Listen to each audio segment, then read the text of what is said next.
31 edifici storici dislocati nelle 7 province del Veneto, 31 tesori e capolavori che raccontano la storia artistica, culturale e sociale della regione. Percorsi immersivi ed esperienziali in un patrimonio unico, quello di ville, castelli e dimore, un segmento turistico per viaggiatori locali, nazionali e internazionali.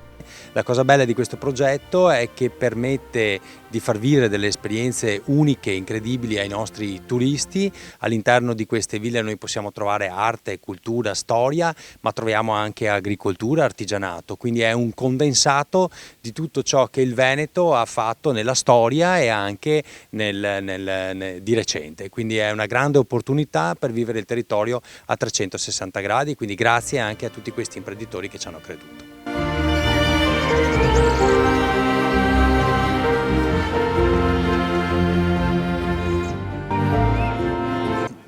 Abbiamo alle nostre spalle il periodo pandemico che, come potete immaginare, è stato particolarmente problematico per tutto il mondo economico, ma soprattutto per il comparto del turismo, che ha visto quasi azzerare le presenze. Quindi il lancio di questa iniziativa, di questo progetto molto lungimirante, avviene in un momento molto particolare, anche in un'era in cui le dinamiche e le tendenze del turismo stanno mutando verso una ricerca di esperienzialità con contatti diretti e ricerca appunto di offerte diverse da quelli che le masse normalmente ricercano. Ecco. L'intenzione di questo progetto è proprio questo. In passato purtroppo si vedevano le ville, i castelli come luoghi fini a se stessi dove magari ammirare dei bellissimi dipinti del Veronese oppure guardare queste ville, che ne so, costruite dal Tiepolo per esempio, ma l'argomento si chiudeva lì. Oggi invece, grazie a questo progetto, noi facciamo in modo che il turista entri in villa, la viva, ci dorma all'interno anche in certi casi, possa degustare prodotti tipici del territorio, possa vivere delle esperienze che vengono